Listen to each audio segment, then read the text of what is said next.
Hello, everyone. I want to welcome you to another episode of Cosmic Television Network. Today we have a special guest, Sebastien Martin. He's one of the insiders. He's a remote viewer that he used to work for the CIA and has amazing information. He's also, you guys got to check out Gaia TV, our Cosmic Disclosure series, #1 on Gaia TV. We have a bunch of episodes that I'm interviewing Sebastien about his work and the work he's done. It's interesting because he was actually remote viewing a place that I used to work at, Sandia Labs on Kirtland Air Force Base when I was stationed there in the early 90s. And today we're going to be going over a couple different things. And this is just kind of a teaser because on the 14th, Sunday at noon, we do have the live event, and you can purchase that at emerysmith.co. If you're interested in watching our Cosmic Disclosure series, there's going to be a post down there in the comments where you can link up. Cameron's going to throw that in there as well. And you can see all the series of Cosmic Disclosure, and especially the ones with Sebastien Martin. Sebastien, welcome to the show again. Well, thank you for having me, Emery, again. You have so many amazing things going on that we want to touch on, but we can't go into all the really goody stuff until Sunday. But I do want to touch on some topics and definitely touch on the new program that you have going on up there in Canada, where people can fly in and learn a lot of these techniques and technologies and things like that. So with no ado, I think we can start off by just talking about, if you want, I'll let you take it over. We can do the the craft that's coming in. We can do a little bit about the work you're doing right now, because I really want people to know there is an availability for you to become part of your amazing course that you run.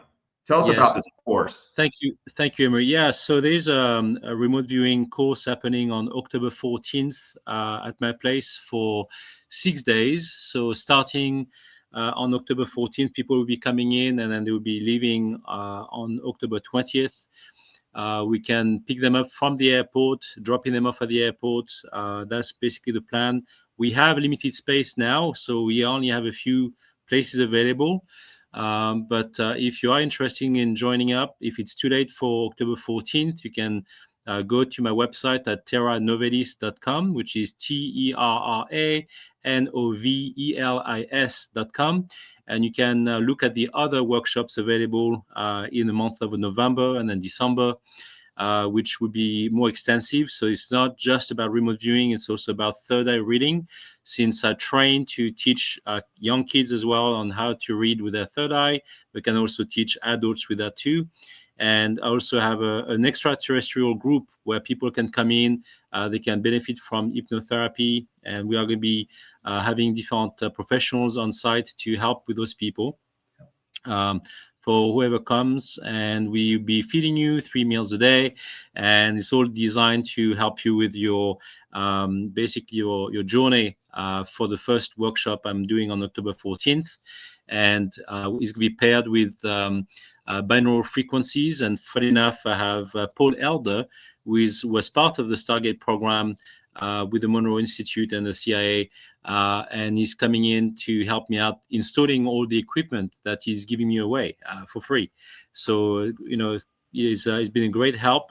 He's been supporting me in doing that workshop, and I'm really glad that I have him as a friend. And he lives on Vancouver Island like me, so it's perfect. Yeah, amazing. I love this website that Cameron put up, Terra Novelis. Definitely check this out. We're going to also put the link here in the comments, and you guys can check this out. Register up for this. This is a once-in-a-lifetime kind of event that he's going to be holding consecutively for the next upcoming years. And it's one of the only places you really can go and get hands-on with, face-to-face with Sebastien Martin and all of his colleagues that work in the same field. I think it's a great program. It's much needed. There's no really good programs out there other than self-taught programs, DVDs, online kind of scenarios where you're just watching and doing the testing and experimenting at home. So this is a whole nother level, everyone, of getting face to face with this and walking you through it. And like you said, there's a lot more than just remote viewing going on with the hypnotherapy, Qigong, and other things, which you're going to read about on that website. Yeah, Thanks, we'll do Sebastien. yoga. We'll be doing some yoga as well, and some like breathing techniques. So there's a lot of stuff going on, lots of courses to do with remote viewing. So I would just be talking about all the theory behind remote viewing as well, not just practice. So people have a much broader understanding on how it works and what they have to be aware of before even practicing the remote viewing example. So I think it's very important for people to understand what to expect from it as well, and also like having the expectations of seeing potential timelines and not just one timeline. So whatever they see may not be a true reality, and it's also about understanding and embracing the frequencies that come with it. So if you see something, for example, if you see a timeline, then for me, the way it works for me is like you have a certain frequency attached to it.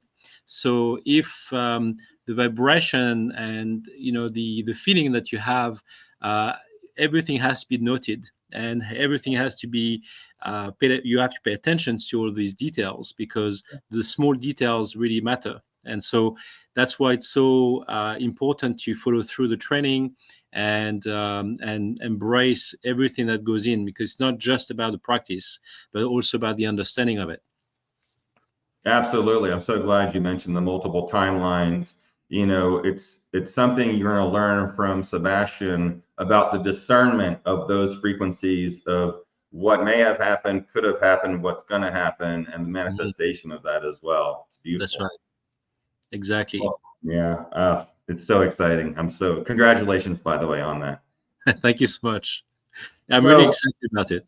Yeah, I am too. I think it's going to be just a fascinating program, and we're going to be sending you a lot of people for that program. Thank you. And we get calls in all the time. I used to do remote viewing teaching, 5 years ago, and I'm just so busy with the clinic and all the other medical stuff we're doing that, it's time, and you're the best person for it. So let's get into it. Everyone wants to know, what is this 3i? This giant thing is coming. Now, you and I have lots of talks about this. We both know it's a spacecraft, moving under its own steam. But before we get into, we're not going to touch too much on it. We're just going to say a couple of things, like we just talked about Sebastien. Give us 3 little highlights of your opinion of this, and we'll save the rest for Sunday, which is a big event. Okay. Can you still hear me, Emery? Because I don't see myself anymore, and I don't know if you can still see me or not. Yeah, I can hear you, and okay. I see you, but you're frozen, but I can hear you fine. It's just a picture of you. Oh, okay. That's interesting. Let me see here. Yeah, I think it's just I don't know why, because my internet is good. Your internet's good. Okay. Yeah, I see. Let's see here. Let's take a look at it again. Wow, look at that. I do have food bars. I don't know. Anyway, let's. Keep going. We can see you. Yeah, go ahead. Okay. So explain to me what. Sorry, I got distracted with the screen thing. So what do you want me to talk about first? Well, we're not going to go deep into the 3i Atlas because we're talking a lot about that on Sunday. But let's just do 3 little teasers. What's your in a paragraph, kind of what's your opinion of this? And you definitely have inside. We have inside information. Yes. You have direct inside information. So go ahead and just give them a little paragraph teaser on that. Hey, Sebastien, can you hear me? I can hear you, yes. If you do me a favor and just log out, come right back in, and I think that'll refresh the video. Okay, I'll do that. No worries. Okay, we'll show you guys. We got Sébastien Martin this weekend on Sunday, right, Emery? That's right. This weekend, Sunday, Pacific Coast time, noon. You can sign up for it on emerysmith.co. And yeah, it's going to be a great webinar. I mean, we're doing Q&A. You're going to hear a lot of stuff we've never talked about. A lot of these things that we're going to be giving you has to be released now because of the upcoming event, the 3i Atlas approaching. And we're going to talk about that here. Oh, there's Sebastien. Oh, there you go. So yes, the 3i Atlas to me is very interesting because well, I mean, I already have inside information about what's going on there, and we all know that this is an actual alien spacecraft. Many people, would say, oh, if you commit to that, then you might risk your career on that and that. But at the end of the day, it's based on the information that I received, what I remote viewed as well, and what is being seen right now. Like, it's so obvious to me that just yesterday or a few days ago, Anna Paulina Lunar contacted Professor Loeb to ask him about the comet that's supposed to be arriving, and he made the comment saying, well, we might want to send a probe from Jupiter towards it to make sure that it doesn't send off probes towards the Earth to invade it.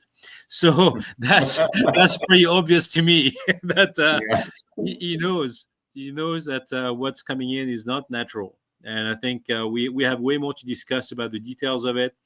And I think it's the more you learn about it, the more you're going to be hearing that this is not natural and there's something big coming.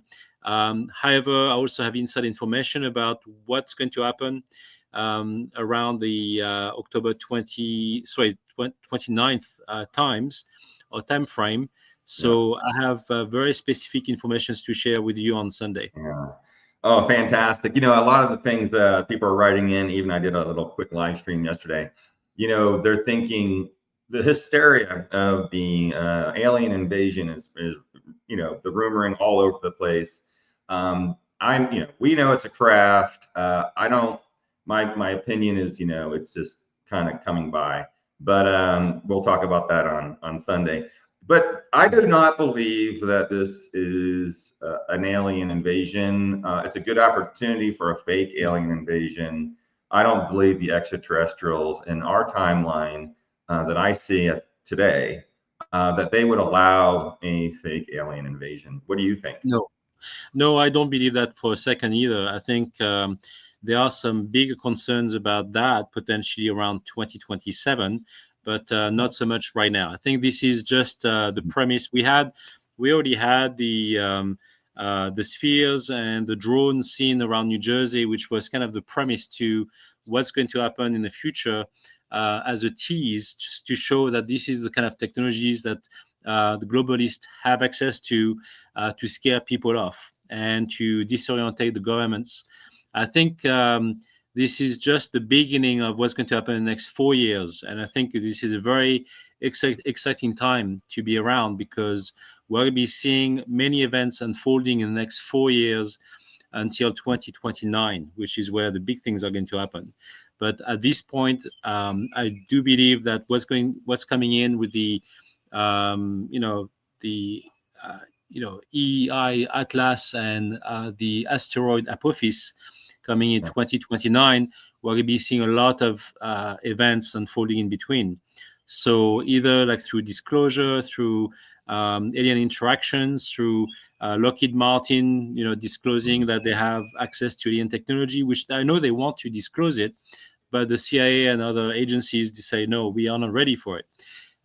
Just because it's multi-layered and they have so many people involved and so many different departments, it's so compartmentalized that you basically have, one department will say, yeah, let's go for it. And then the others will say, no, it's protecting certain people and certain programs that we don't want to talk about, just for national security purposes. So I think it's very intricate and complex, to the point that, there is definitely disclosure happening. There will be more disclosure happening, but again, it's soft disclosure and it's a step-by-step process.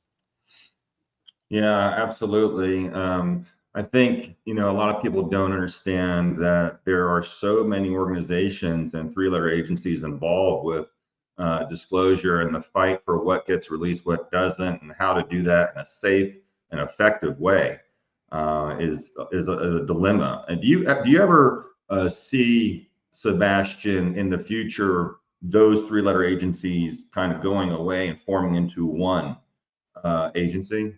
No, I think what we've seen with Elon Musk alone is that they want to keep that complexity and that burden of bureaucracy, because it's actually very confusing, and it's also allowing them to spread the budget of Congress and all of that.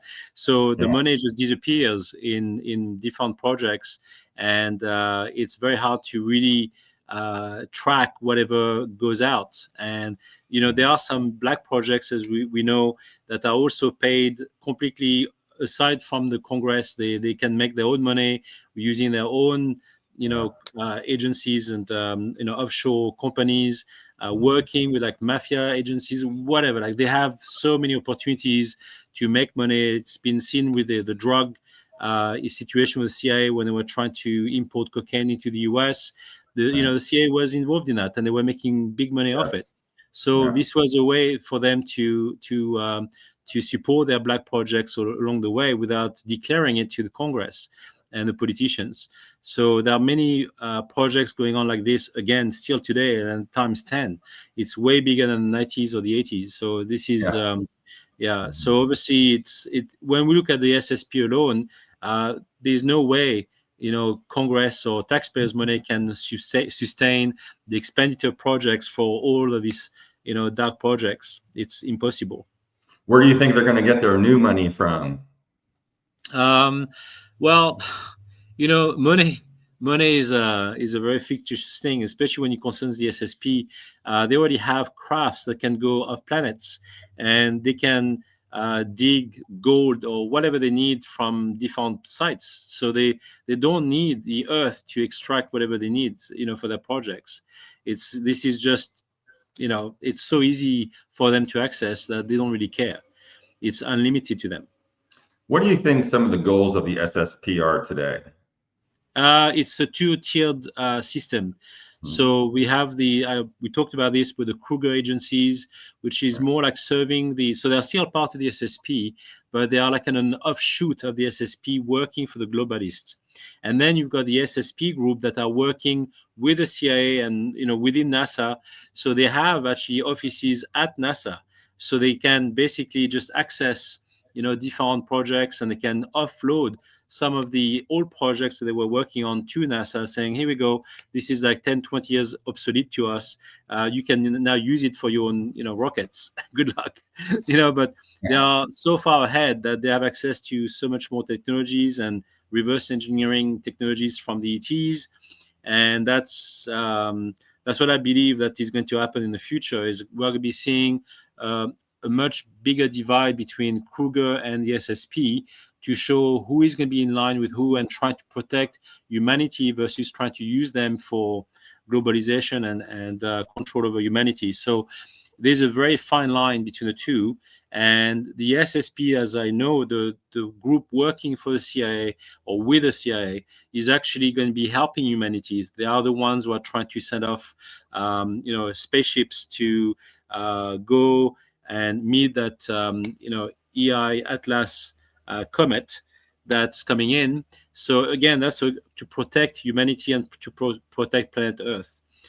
Kruger doesn't really care so much about that.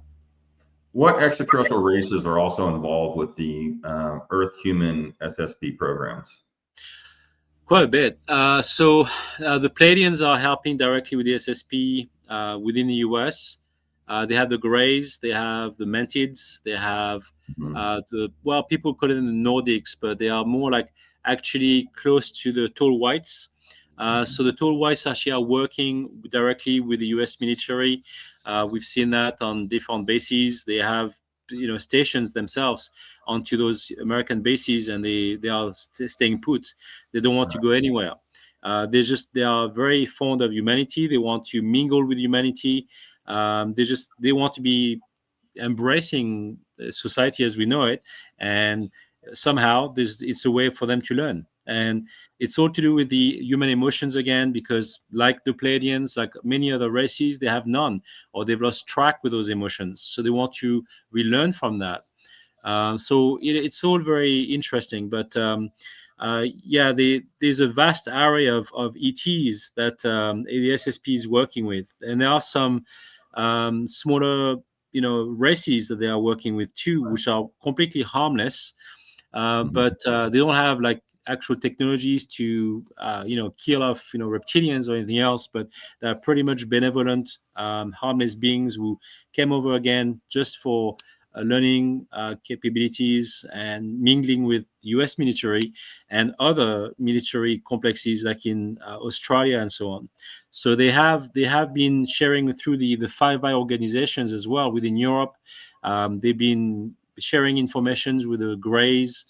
And again, there are many types of Greys out there, as you know. Yes, right. So I'm not talking about the robotic versions, but I'm talking about more the biological Greys that we know of. Those are very much fond of humanity as well. They want to help.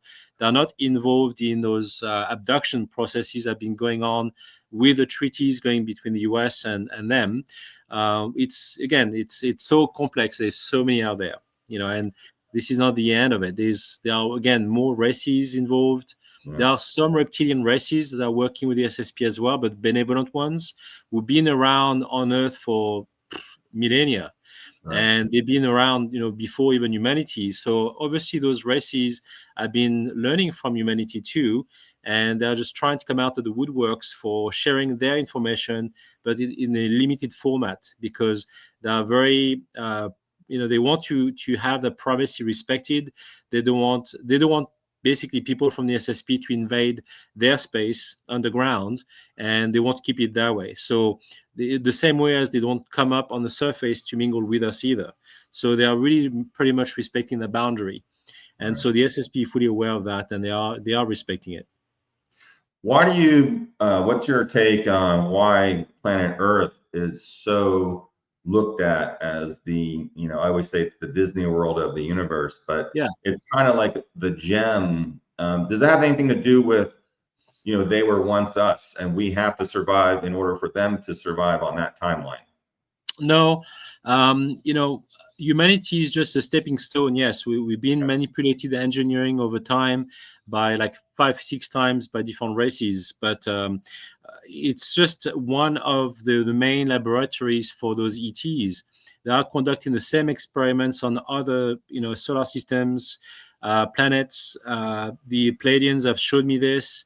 I have like my soul energy, let's say split up energy, soul energy from source, and then my energy decide to help the Pleiadians to basically split up that soul energy to experience other, ETs, let's say, on other planets, and I'm connected personally in this lifetime with those entities as well. So we recognize each other, we can feel each other, and again, I'm just one experiment here on Earth, and you are as well, and other ETs on other planets are also part of the same experiments for one race.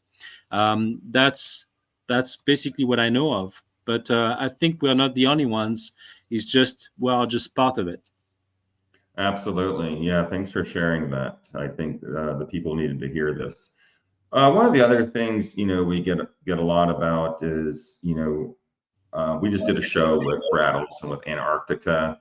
What is your take with Antarctica? Maybe Agartha, Inner Earth. What's your definition of that? Well, I think that the place is very real. I mean, obviously the Nazis went there. I think they kind of got lost in Antarctica. They even stayed there for many months before surrendering with their U-boats. So some of them just decided to surrender 6 months after the end of the Second World War, like to go to Argentina and so on, just because they were based in Antarctica. They already had a space to live in. And I think that they offloaded whatever they could from Germany into Antarctica to have actual underground bases there. Many underground bases can be accessed underneath the ice going inside Antarctica. And this is why the U-boats were so important to them at the time. I do believe that I believe interviewed someone years ago about that, and it was interesting to see that there were some artifacts that were left even from the Vikings and so on. So I mean, obviously Antarctica has a rich history And when you see from the PRS map from the 1500s, the ice sheets around Antarctica was not even present on the map. So my deductions from that is that at some point in time, I don't believe that there was no ice in Antarctica in the 1500s, but you have to realize that the captains in those days, the sailors, used to make different maps or one map with different pieces of maps from different areas for what they could get from their trips. And I think that the PRS map depicts a worldwide view of that exactly. So it had access to a portion of the map that was ancient. I'm talking about pre-Atlantean, that was there before the deluge. So over 10,000 years old, where the ice sheets were not there, and before the reversal of the pole shifts. And so I think that this is why it was so clear, well defined. As we can see from satellite imagery today, that the map was so correct. But again, I don't believe that this was the case in the 1500s. So while there was life on Antarctica at some point in time, there could have been a part of, like you said, Agartha, which is more of an underground, link between the Himalayas as well. So, in fact, the Dalai Lama was doing a meditation, and through his mirrors was able to see the 7 peaks of the mountains of Agartha.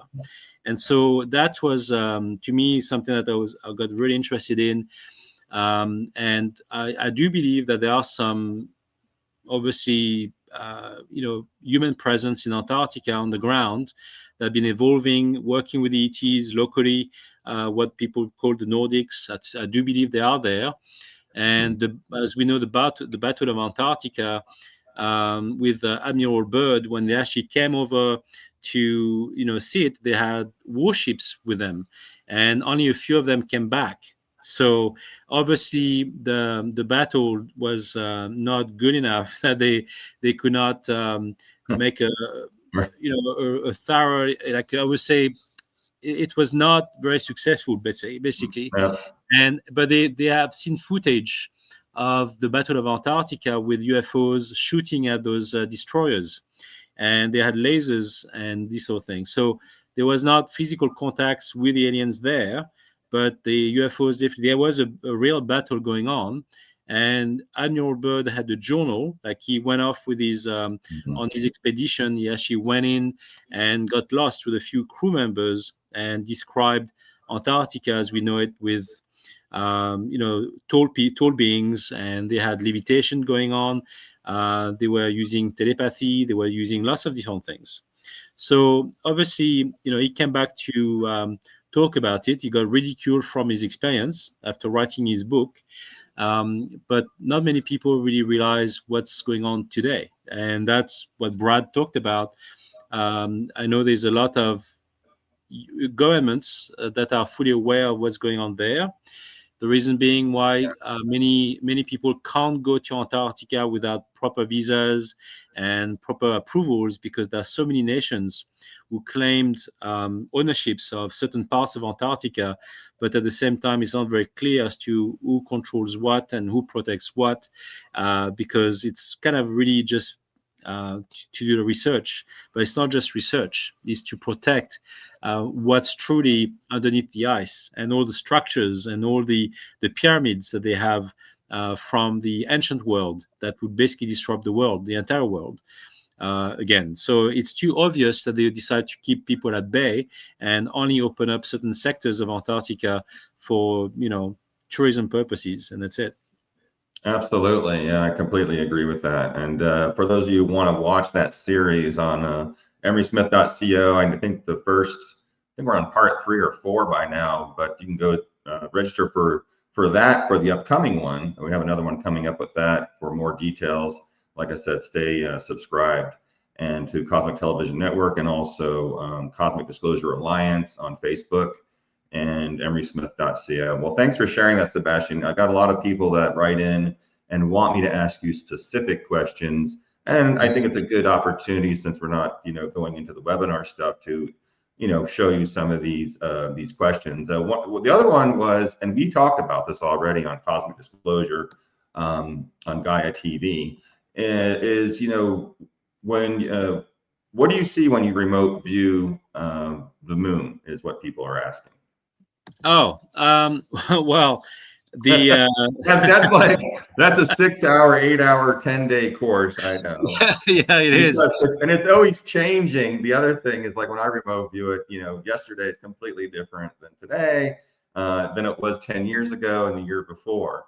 Right. So whatever you want to share, which is going to be hard to do in a couple of minutes, but yeah. So what's interesting is, like, as you know, I just came back from China, spent a month there, and what I've discovered, I had a very interesting trip. I went to see the terracotta soldiers, and I've been to many places. And I just discovered that, you know, the Chinese military, especially because I have people within the Chinese military as contacts, and I also know a few governors there, so, but, you know, quite powerful people.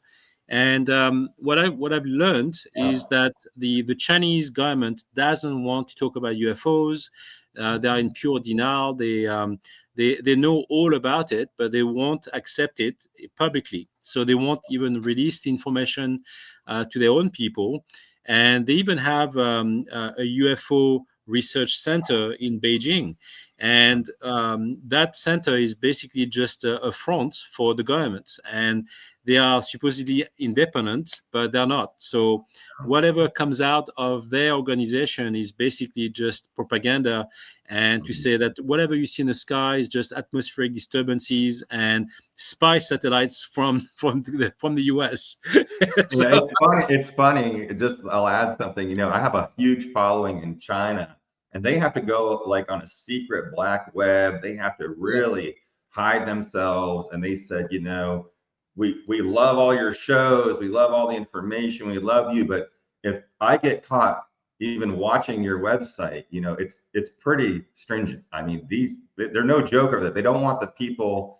that's not true. That's not really true. No, tell me more about that, because that's what no. I'm getting from people from China. No. The Chinese government is pretty lax about what people do within China, so they're pretty liberal in that sense.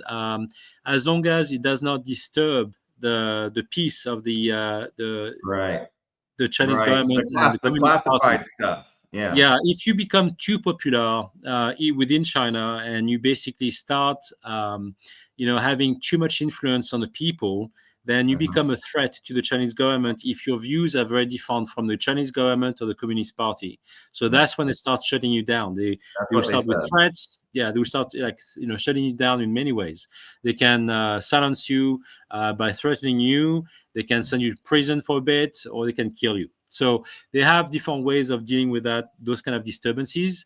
But otherwise, they're pretty liberal. So people will just use regular VPNs and connect to you know, Western shows and these sort of things. And that's not that illegal. It's common practice in China. And so if they want to access, like, TikTok or YouTube or whatever, then they have to use a VPN. Otherwise, they're pretty much limited to Red Note and WeChat, and that's pretty much all they have there. So it's quite yeah. So no, it's not that as strict as you think. Their life would not be in danger if they start watching your show. Don't worry about that. You'll have to worry about people's lives. I'm not worried. I'm not worried about it. Yeah, no, I mean, I talk to people openly about aliens. While I was in China, I even talked to tourist guides and these sort of things, and they are open to the idea of it. They just don't know much about it, or claim not to know much about it. The interesting part that I haven't gone there yet, but that's called Chengdu, and Chengdu has it's in the Sichuan province, so southern China, and they found some very ancient artifacts that display masks with, like, big eyes and big ears. But we'll get to that after we talked about the moon. Because, go for the moon. Sorry to sidetrack, I had to ask you. Yeah, so the moon to me is an artificial satellite that was placed on purpose to sustain life on Earth. Without the moon, there would be no tides, and it would be pretty much disruptive, and life could not be sustained on Earth as we know it. So I think in terms of the winds and everything else, it would be impossible to live on this planet. So the distance between the moon and the Earth is ideal for sustaining life on the planet. And it was not done randomly. The fact that the moon does not rotate like any other satellites or any other planets around the cosmos, it doesn't make any sense.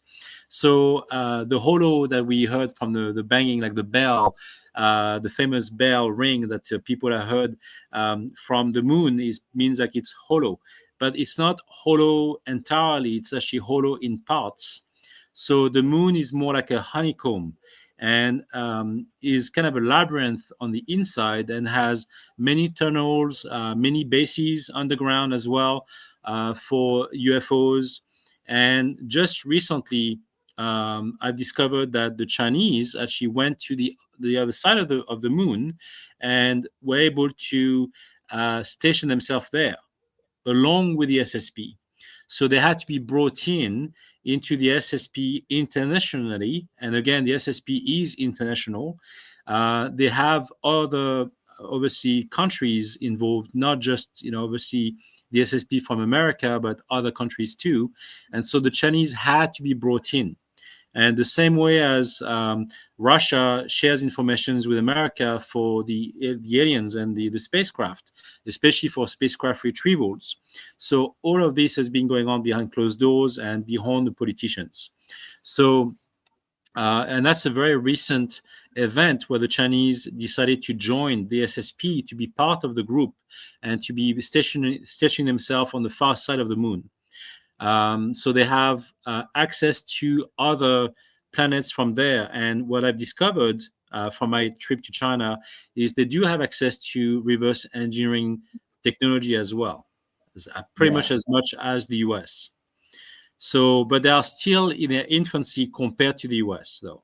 So they're still a bit behind. They're not completely, ready for like space travel, but they have access to ancient technologies, which they had from the museum in China, and other places like Chengdu. Exactly where I want to bring that in is because Chengdu had ancient pipes found in the quarries that were very, very ancient, and the Chinese government denies that the Chinese culture was involved with those masks that they found in Chengdu, which are now displayed in museums. Say, this has nothing to do with our culture. This has nothing to do with our people. This was pre-Chinese. And so that alone is kind of remarkable to know that not just that, but it was ancient knowledge or ancient civilizations that have nothing to do with the Asian populations. And somehow they also say that those statues and what they found there were more impressive and richer than the terracotta soldiers themselves. So there's a vast, really array of artifacts that were found there, from like bronze to gold to potteries and these sort of things. Very hard to really say when those people existed and whoever they worshipped, because obviously those beings look more like grays than anything else. And they had big eyes, pretty much like the gray eyes. And the fact that they had actual statues of human beings of the time. Oh wow! So they look different than the statues that they uncovered in Chengdu.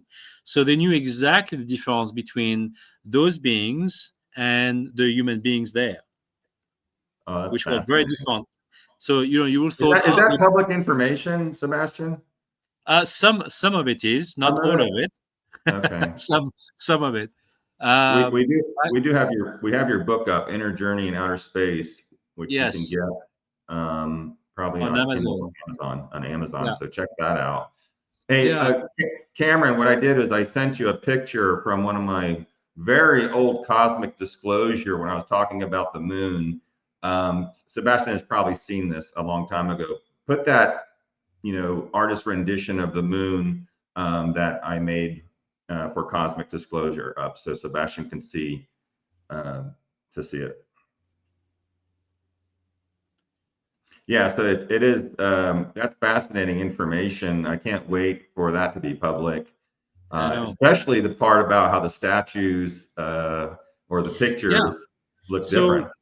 what I found out is that some of the statues, while they were like standalone statues or masks that people could not necessarily wear, some of them were like massive, like they were basically I would say like 20 feet in diameter.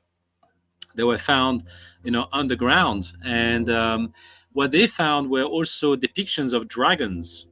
So the dragons is also embedded into the Chinese culture as we know it today. But what I find out is the dragons were potentially real and alive in those days. So I think what I found out is, in fact, my partner, who is from China, had a grandmother when she was a child herself, was on a beach, and there was a site where she saw an actual dead dragon that fell Yes. from the sky.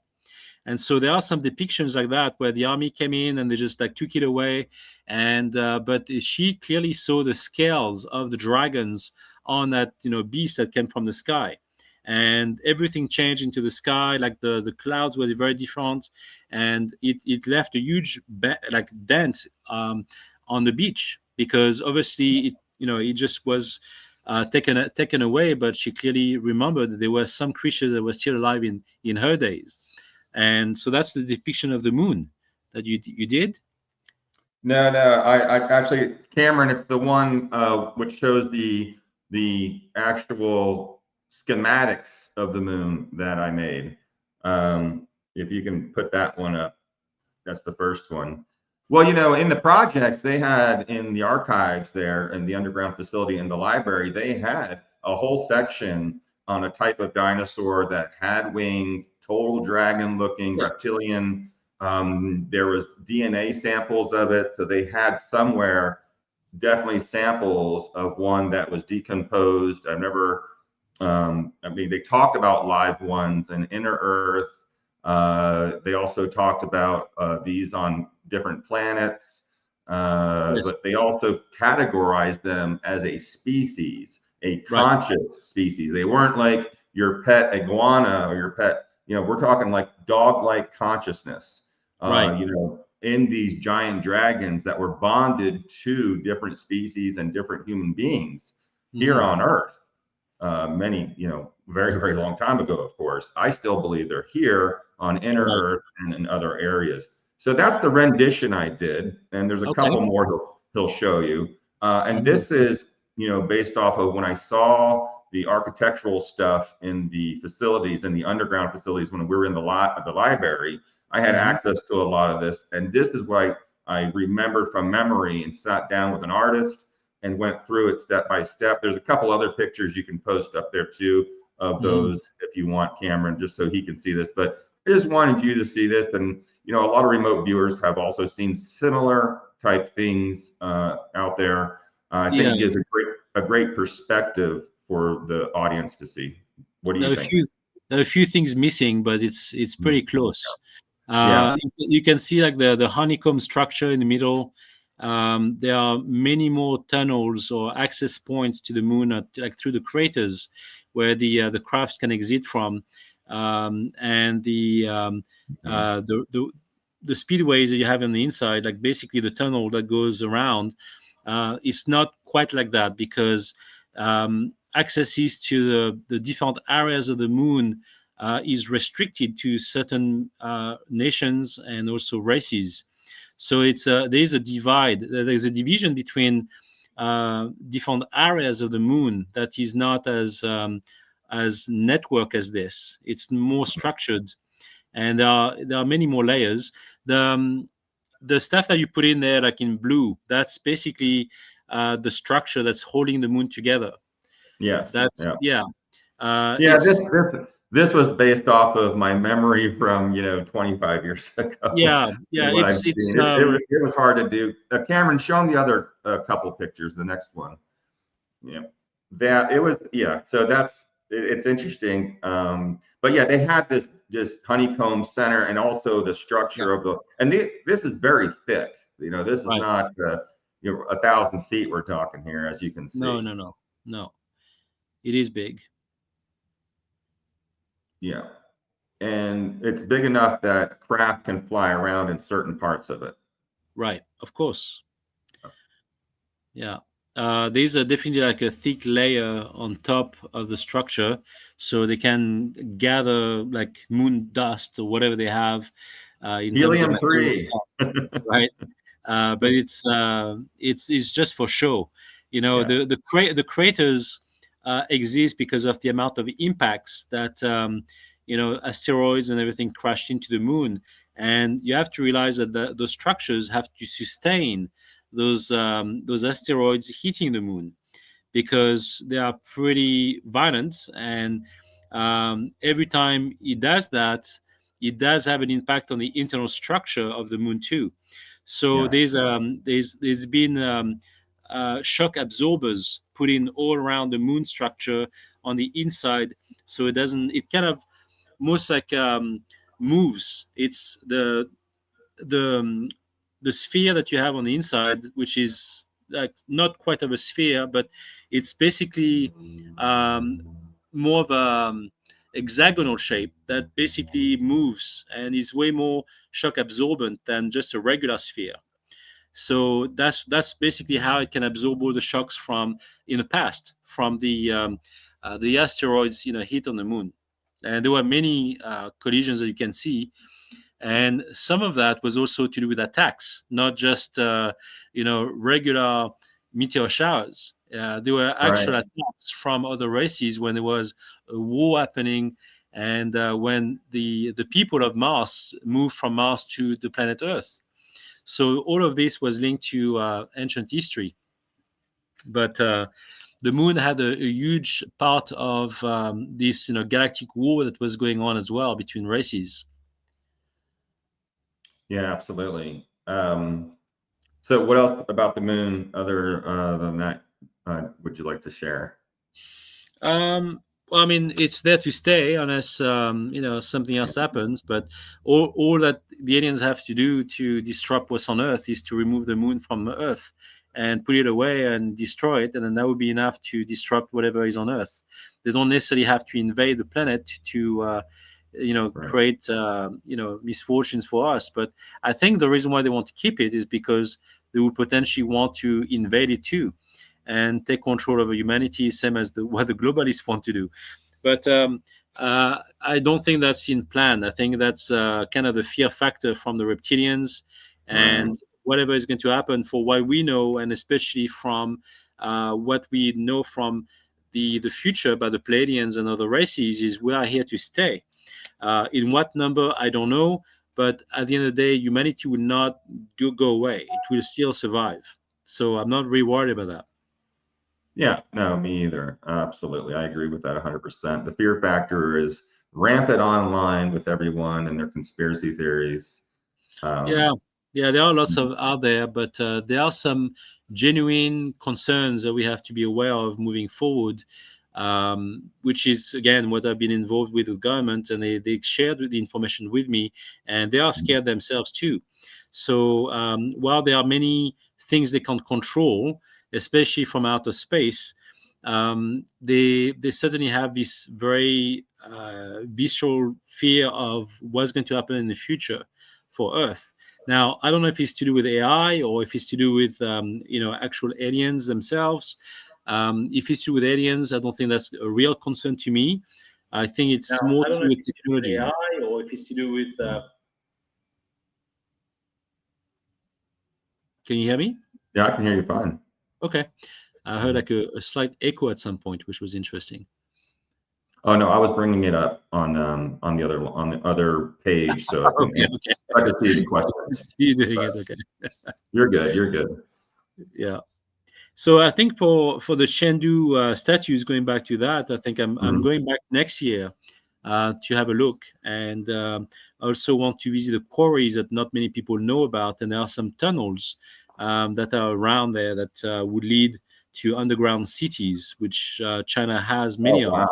And so I've been connecting with certain people there that will allow or give me access to it. and so it's not as protected as the potential Area 51 of China. So these areas are more ancient caves and ancient tunnels leading to underground ancient cities that some of the guides have been sharing with me, and so I will be looking forward to that next year. But for the time being, I've been very satisfied with what I've seen so far and what I heard. And like I said, I will be providing those updates on Gaia TV at the end of the month, and then we'll see what comes out of it. But yes, definitely stay tuned for season 28. You know, Josh was filling in for me, guys. I go back in October and start filming again, and he interviewed Sebastien on a lot of this information. So it's going to be great for you guys to, you know, follow up with that. I know there's going to be there's always parts to this, parts 1 through 20, and keep going, because he's got so much information out there that it's hard to put it all, you know, in one thing. Plus, there's a time frame of where we try to get information out. And sometimes with Gaia, we want to talk about, like, you know, the 3i Atlas, but it won't be able to post in time. So we're trying to, you know, get that information out to you on Sunday about the updates with that. Well, what about this, Sebastien? You know, we're going to talk about the Buga Sphere, of course, as well on Sunday. You know, I'm getting all the calls. You know, I've been working, you know, with some people on the inside with that. You know, my feeling about this. You know, that specific one is you know mine too. I mean, there's some truth to it, you know, in terms of, as you know, the spheres themselves, like flying in our skies. Yes, we are aware of them. You know of them as being, you know, probes basically just checking out on, you know, our atmosphere and the animals and ourselves, but there's a way deeper agenda than that. And some of the secret agencies, and especially Lockheed Martin, Skunk Work, have access to those spheres as well, and they reverse engineer those as well. So there's been a demonstration of those in New Jersey, and there are also spheres used for other reasons, which we'll be discussing on Sunday. Because I will be tying in all of these technologies and what they are used for. I was planning on talking about this on Gaia TV as well, and then that was already becoming obsolete, already talked about, and so we never did that show. But I had a whole synopsis and story ready to go for what happened in New Jersey as well, so we could discuss it as well. That's oh, absolutely, yeah, that's a hot topic right now.